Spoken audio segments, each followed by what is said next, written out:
صدر کا 2 سے 3 ہفتوں میں ایران جنگ سے نکلنے کا اعلان۔ ٹرمپ نے کہا کہ ایران کے ساتھ مذاکرات ضروری نہیں، امریکہ اپنی مرضی سے جنگ کا خاتمہ کر سکتا ہے۔ ایران میں رجیم چینج پہلے ہی ہو چکی ہے۔ فوجی کارروائی کا مقصد ایران کو جوہری ہتھیار حاصل کرنے سے روکنا تھا۔ ایران اگلے 4 سے 5 سال تک جوہری ہتھیار نہیں بنا سکے گا۔ ابنائے ہرمز میں جو کچھ ہوگا اس سے ہمارا کوئی لینا دینا نہیں۔ فرانس، چین اور دیگر ممالک کو تیل چاہیے تو خود گزرگاہ کھلوائیں، ہم سے خریدو یا ابنائے ہرمز جا کر خود تیل لو۔ امریکہ آپ کوئی مدد نہیں کرے گا، آپ کو خود لڑنا سیکھنا ہوگا۔ برطانیہ نے ایران کی حکومت گرانے میں شامل ہونے سے انکار کیا۔ فرانس نے ہمیں فضائی حدود نہیں دی۔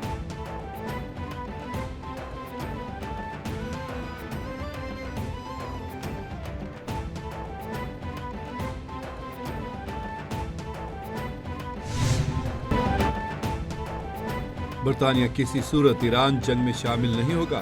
برطانوی وزیراعظم نے ایک بار پھر امریکہ اور اسرائیل کو واضح کر دیا۔ کیئر سٹارمر کہتے ہیں کہ برطانیہ کو اس جنگ میں گھسنے کی اجازت نہیں دوں گا۔ ایران امریکہ جنگ ہماری نہیں۔ موجودہ صورتحال میں برطانیہ شفاف اور محفوظ ملک بن کر نکلے گا۔ آنے والی نسلوں کو ہم محفوظ ملک دینا چاہتے ہیں۔ ہمیں اپنے ملک کے مفاد کے لیے کھڑا ہوگا۔ موجودہ کشیدہ میں یورپی اتحادیوں کے ساتھ تعاون بڑھائیں گے۔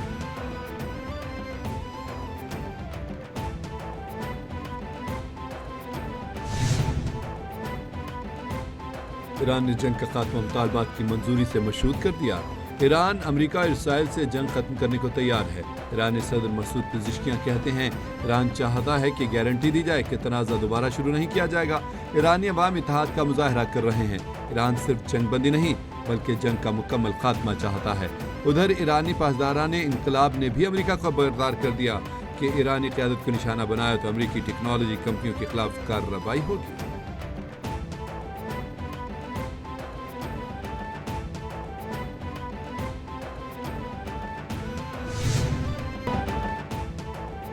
امریکی صدر ڈونلڈ ٹرمپ کے جلد جنگ سے نکلنے کے اعلان کے اثرات۔ پاکستان سمیت ایشیائی اسٹاک مارکیٹس میں تیزی۔ کاروباری ہفتے کے تیسرے روز پاکستان اسٹاک مارکیٹ میں آج مثبت رجحان۔ 100 انڈیکس 7000 پوائنٹس تک بڑھ گیا۔ اسٹاک مارکیٹ میں 1,56,000 پوائنٹس تک 7 حدیں بحال ہو گئیں۔ دوران ٹریڈنگ انڈیکس میں 7461 پوائنٹس کا اضافہ۔ 100 انڈیکس 1,56,233 پوائنٹس پر پہنچ گیا۔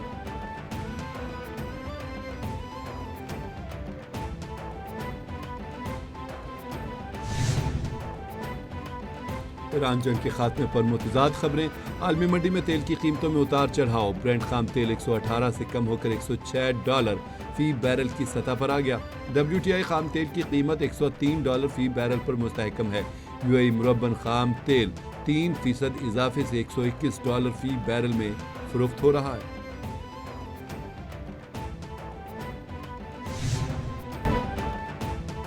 سیکیورٹی فورسز کے خیبر پختونخوا میں 2 کامیاب آپریشن۔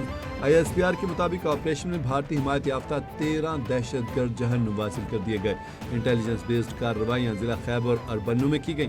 پہلی کارروائی خیبر کے علاقے باڑہ میں انٹیلیجنس بیس پر کی گئی۔ شدید فائرنگ کے تبادلے میں 10 دہشت گرد مارے گئے۔ خفیہ اطلاعات کی بنیاد پر دوسرا آپریشن بنو میں کیا۔ سیکیورٹی فورسز نے جھڑپ کے دوران 3 خوارج کو ہلاک کر دیا۔ علاقے میں مزید دہشت گردوں کی تلاش کے لیے سینیٹائزیشن آپریشن جاری ہے۔ عزم استحکام کے تحت دہشت گردوں کے خلاف کارروائیاں جاری ہیں۔ دہشت گردوں سہولت کاروں کے مکمل خاتمے تک کارروائیاں جاری رہیں گی۔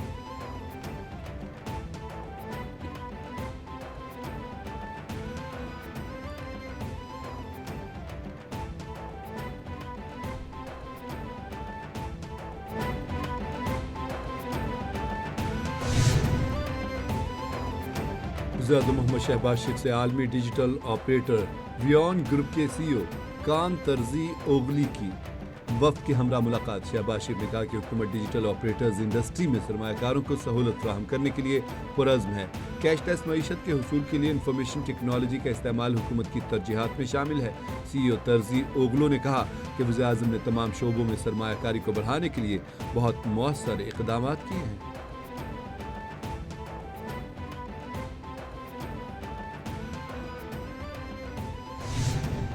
پاکستان کی پہلی EV بسز شروع کی، پوری پاکستان کی پہلی EV بسز شروع کی، تو وہ بھی اس وقت یہ کانسیپٹ نہیں تھا ہمارے پاس وہ ڈیزل والی وہ دھوئیں والی بسیں چلتی ہیں، وہ چلتی رہتی ہیں، تو یہ پہلی دفعہ پاکستان میں یہ لیڈ بھی پاکستان پیپلز پارٹی کی سندھ حکومت نے شروع کی کہ ای وی بسز پہلی مرتبہ انٹروڈیوس کروائی اور الحمدللہ وہ بڑے اچھے طریقے سے وہ کامیاب چل رہی ہیں اور مزید بھی آئی ہیں اور مزید بھی آ رہی ہیں۔ خطے میں جنگ کے اثرات دیر تک رہیں گے۔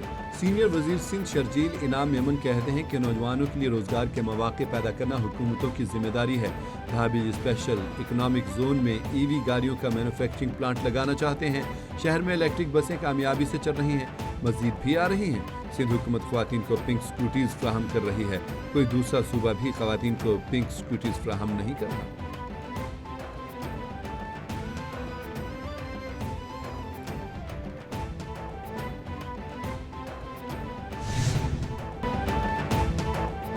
پاکستان اور چین نے خلیج میں جنگ کے خاتمے کے لیے 5 نکاتی ایجنڈا پیش کر دیا۔ پاکستان اور چین کا خلیجی خطے میں فوری جنگ بندی اور تنازع کے پھیلاؤ کو روکنے کا مطالبہ۔ نائب وزیر اعظم اسحاق ڈار اور چینی وزیر خارجہ کی ملاقات، 5 نکاتی اعلامیے میں فریقین سے طاقت کے استعمال یا دھمکی سے گریز کا مطالبہ۔ سفارتکاری سے مسئلہ حل کرنے پر زور دیا۔ ایران اور خلیجی ریاستوں کی خود مختاری اور علاقائی سالمیت کا احترام کیا جائے۔ شہری آبادی اور غیر فوجی اہداف پر حملے فوری طور پر بند کیے جائیں۔ توانائی، پانی، بجلی کے منصوبوں اور جوہری تنصیبات کا تحفظ یقینی بنایا جائے۔ ہرمز میں جہازوں اور عملے کی حفاظت اور نقل و حرکت بحال کرنے کا مطالبہ۔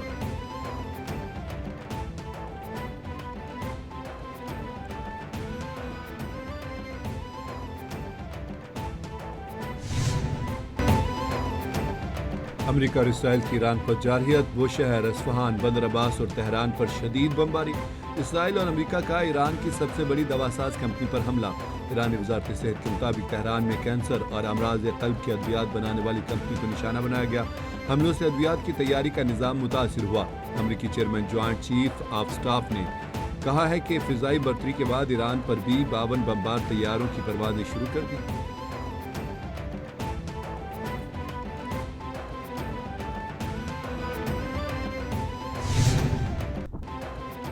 ایران امریکہ اسرائیل جنگ 33ویں روز میں داخل ہو گئی۔ ایران کا تگڑا جوابی وار، صہیونی ریاست پر میزائلوں کی بوچھار۔ ایرانی فوج نے تل ابیب پر درجنوں خیبر شکن میزائل داغ دیے۔ ایران نے بغداد میں امریکی سفارتی مرکز پر بھی 20 ڈرون داغ دیے۔ اسرائیل میں دشمن کے کمانڈ اینڈ کنٹرول مراکز کو نشانہ بنایا۔ ڈرون ہینگرز، ویپن سپورٹ تنصیبات اور امریکی اور صہیونی فوجیوں کے ٹھکانوں کو نشانہ بنایا گیا۔ حیفا میں آئل ریفائنری پر حملہ۔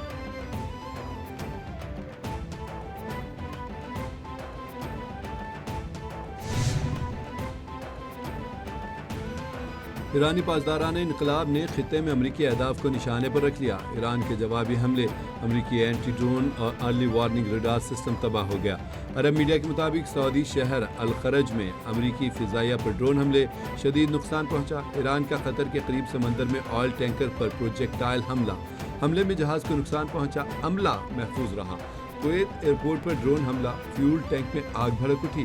ایران کا یو اے ای میں منہاد بیس کے قریب خفیہ اڈے پر حملہ، خفیہ اڈے میں کم از کم 200 امریکی فوجی اور افسران موجود تھے۔ ایران کا سعودی عرب میں امریکی پائلٹوں اور لڑاکا طیاروں کے عملے پر بڑے حملے کا دعویٰ۔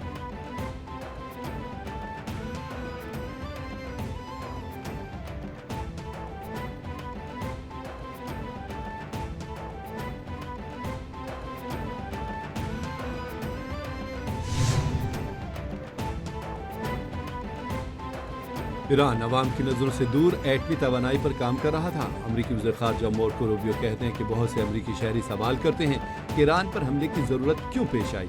اس میں کوئی شک نہیں کہ ایران ایٹم بم بنانا چاہ رہا تھا۔ ایران دعویٰ کرتا ہے کہ انرجی کے لیے ایٹمی صلاحیت حاصل کر رہا تھا۔ دنیا کے دیگر ممالک کے پاس بھی ایٹمی توانائی ہے جس کا ایک طریقہ کار ہے۔ ایران پہاڑوں کے اندر ری ایکٹر اور دیگر تنصیبات بنا رہا تھا۔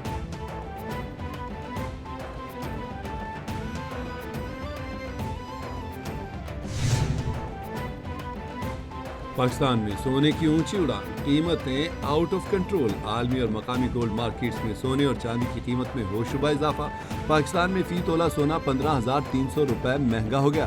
24 کیرات فی تولہ سونا کی قیمت 4,94,062 روپے ہو گئی۔ 10 گرام سونے کے بھاؤ 13,000 اضافے سے 4,23,478 روپے ہو گئے۔ پاکستان میں فی تولہ چاندی 260 روپے مہنگی ہو گئی، قیمت 7,984 روپے ہے۔